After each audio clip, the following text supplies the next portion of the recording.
The greatest betrayal of my life wasn't from a stranger or lover. It came from my own father, who for 10 years chose his best friend, Vince, over me. Vince's constant belittling of my career, my choices, my very existence was a constant hum in the background of my life, a soundtrack my father always pretended not to hear. But the day Vince looked at my 6-month-old son and suggested, with a pitying smile, that some people just aren't cut out for motherhood, that hum became a roar. My father laughed along, and in that moment, I realized I wasn't just standing up to a bully. I was declaring war on the man who always enabled him. The Vincent Dad Show was a running feature of my life since I was 16. When I got into a top design school, Vince chuckled, "Cute. You'll be drawing logos for food trucks." My dad just shrugged and said, "He's not entirely wrong. It's a tough field." When I landed my first freelance client, Vince asked if they paid in exposure. My father laughed. His laughter was always the weapon that made the insults lethal. I learned to shrink myself, to become a ghost at family gatherings just to avoid the duo. But when I had my son Leo, something shifted. I couldn't be a ghost anymore. I had a person who needed a mother who wouldn't be diminished. The final dinner was at my dad's house. Leo was fussing and I was trying to soothe him while discussing a big project with Jake. Vince, swirling his scotch, decided to grace us with his wisdom. "Jake," he began, his tone dripping with false concern, "a man in your position with a baby and a wife who's, creative." He spat the word like it was a disease. "You better have a serious nest egg, because this," he gestured vaguely at me and my laptop, "isn't a career. It's a hobby that'll leave you high and dry." The old me would have flinched. The new mother saw red. But it was my father's reaction that truly broke the dam. He let out a short, familiar laugh. Vince, always the pragmatist. Something in me snapped. The years of condescension, the constant invalidation, the sound of my father's betrayal, it all coalesced into a terrifying calm. "You're right, Vince," I said, my voice quiet but cutting through the room. "Financial stability is crucial. It's a shame you don't have any." He blinked. "Excuse me?" I said, "It's a shame you're in no position to give advice. How much was the loan this time, Vince? The one you begged my father for last month to keep your share of the business afloat? The one you're hiding from your wife?" The color drained from Vince's face. My father's glass froze halfway to his lips.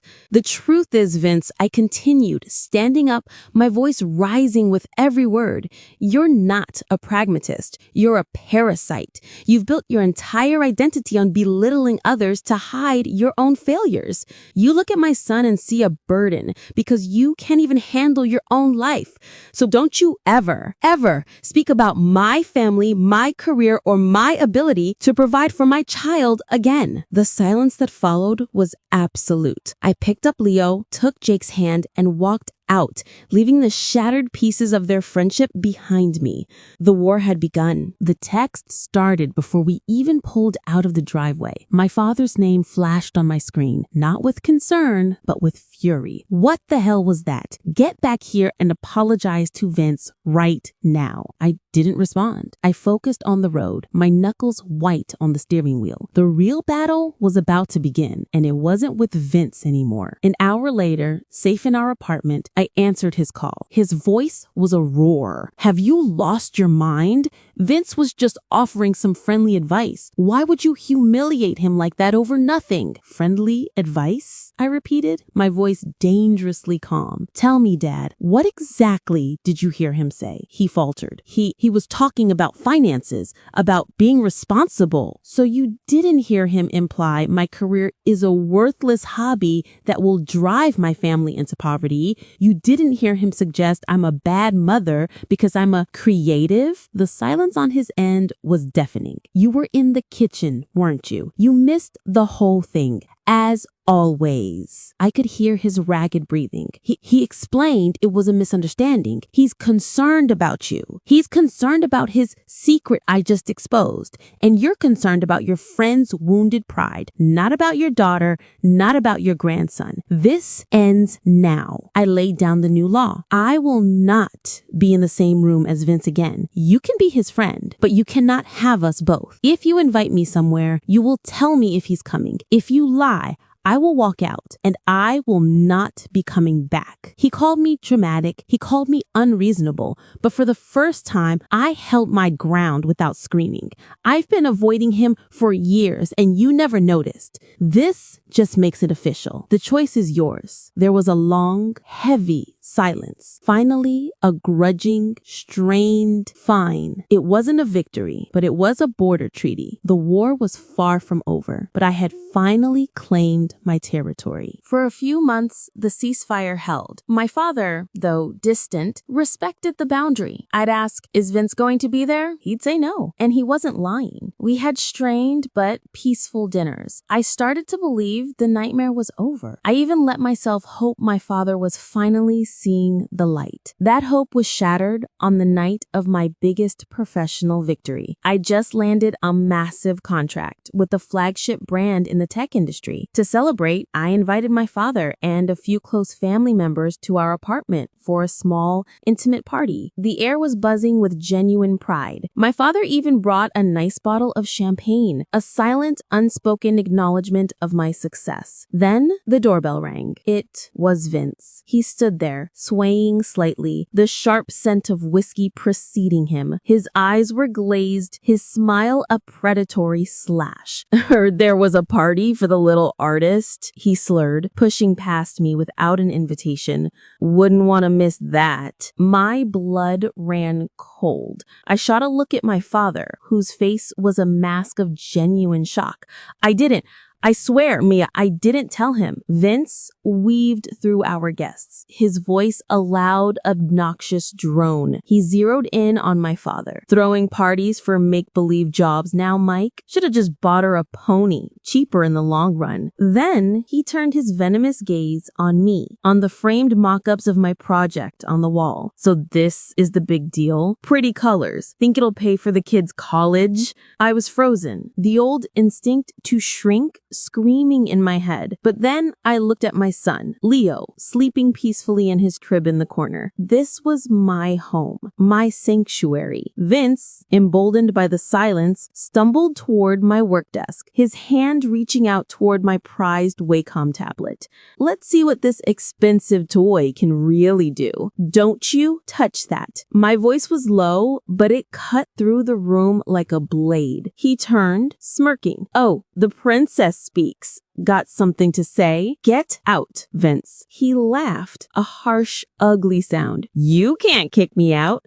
Mike? He looked at my father, expecting the usual backup, the usual dismissal of my feelings. My father didn't move. His jaw was clenched, his fists tight at his sides. He was looking not at Vince, but at me, at the tears of fury I was fighting back, at the life I had built in spite of him and his friend. Vince, my father said, his voice trembling with the rage I'd never heard directed at his friend. You need to leave now. The silence was absolute. Vince stared, his drunken bravado crumbling into stunned humiliation. Without another word, he turned and shuffled out the door, the sound of his departure echoing in the quiet room. The door clicked shut. My father turned to me, his eyes filled with the pain and clarity I've never seen before. Mia, he whispered, his voice breaking. I am so sorry for all of it. I was a fool. He didn't just apologize for that night. He apologized for every laugh, every dismissal, every time he chose loyalty to a bully over love for his child. For the first time, his apology wasn't just words. It was a seismic shift. He had finally truly chosen me. It wasn't a perfect happy ending. Some scars remain, but that night, in the wreckage of his oldest friendship, we finally started to build a new foundation for ours. The fallout was swift and absolute. My father cut all business and personal ties with Vince. I heard through the family grapevine that Vince's wife finally left him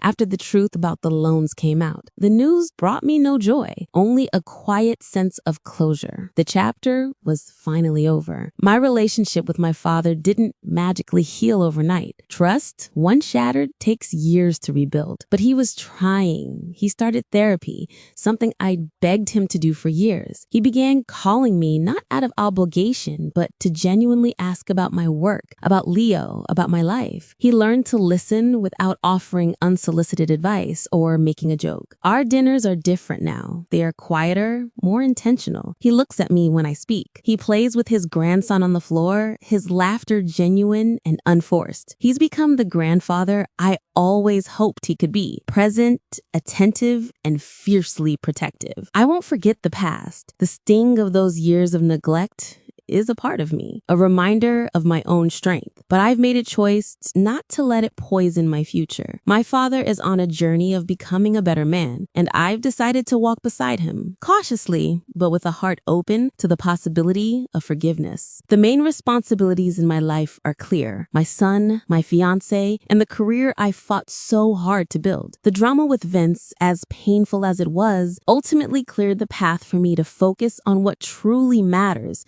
without the shadow of his toxicity or my father's complicity. I stood my ground, reclaimed my voice, and in doing so, I didn't just win a battle. I paved the way for a future where I am finally, unequivocally seen.